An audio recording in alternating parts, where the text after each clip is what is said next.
Hey friends, Wayne over here at the Ram Man Inc. Don't forget the ink. Hey, I wanted to go over a couple things and basically just share some knowledge with you on the D100 and hopefully some little tricks that'll help you out, make it easier, and possibly save yourself some grief.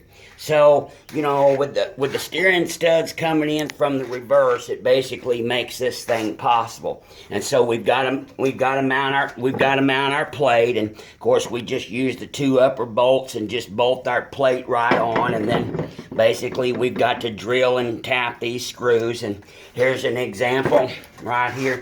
This is basically at the, what do you call that, 10 o'clock position or whatever. That seems to work out for a lot of people. So here we go. We've got our spindle for the passenger side, and of course we've got to give ourselves some little clearance right here at the ears where these castings are, this casting flash. You'll notice that I've smoothed this off. We basically need to remove about, well, these are all forgings, so they're not like a machine part. They're a little different. So 50 or 60 thousandths right here is all we've got to do for our rotor clearance. That's not very much, my friends, and just playing around. Now, if you happen to have a shop, if you happen to have one of these gizmos right here, I mean, this makes real quick work out of 50 thousandths, I'm going to tell you.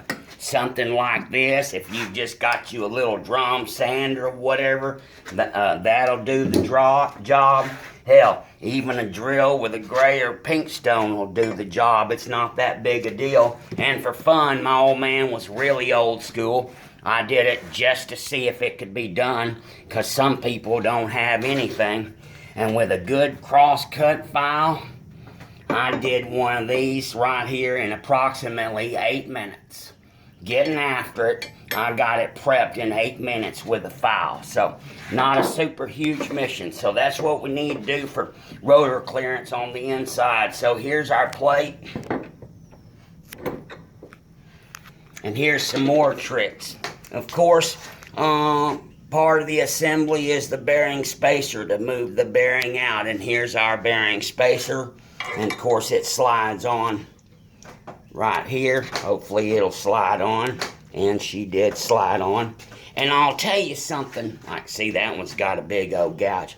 I'll tell you something about these original spindles. All of them have deteriorated a little bit. All of them on a microscopic level. There's our inner bearing. Once we tighten it down, it'll get tighter.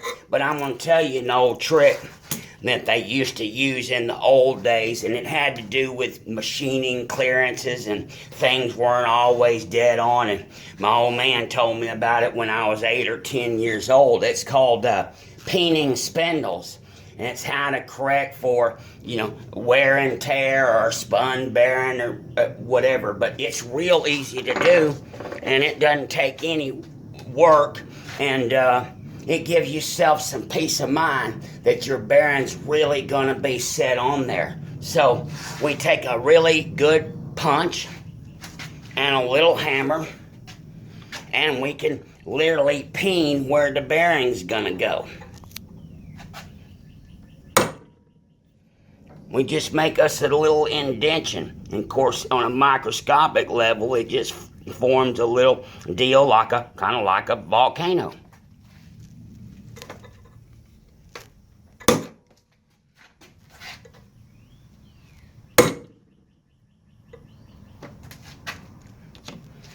That's literally all it takes. It's like 3 dimples. Kind of like safety wire where they used to drill the heads and all that and run wire through. Now, all of a sudden, that bearing stops. You can't push it on. Did you see how it just glided on before? Now, you've got to almost push that bad boy on. Well, let's go ahead and do it.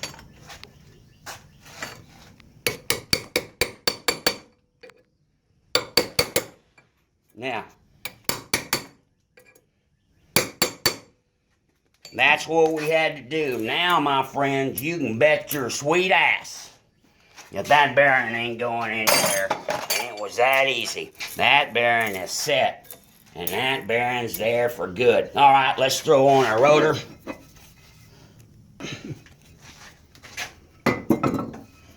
So now we've got our rotor on.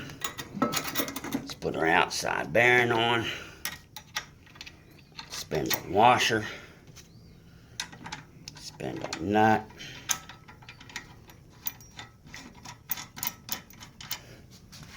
Hand socket.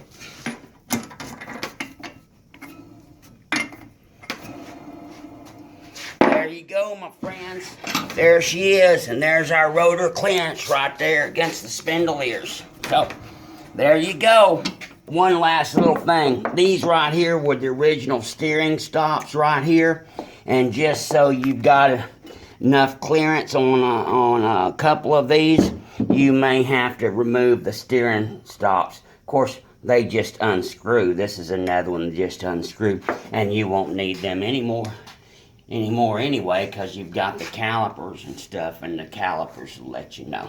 So you've changed the design. So sometimes you may need a little bit of clearance, whether you're running the 11-inch plates or the 1175s, and all you got to do is remove that little stop and you're good to go. Problem solved. That's about all I've got to help you for today. Hopefully this helps out on your assembly or your install. God bless you.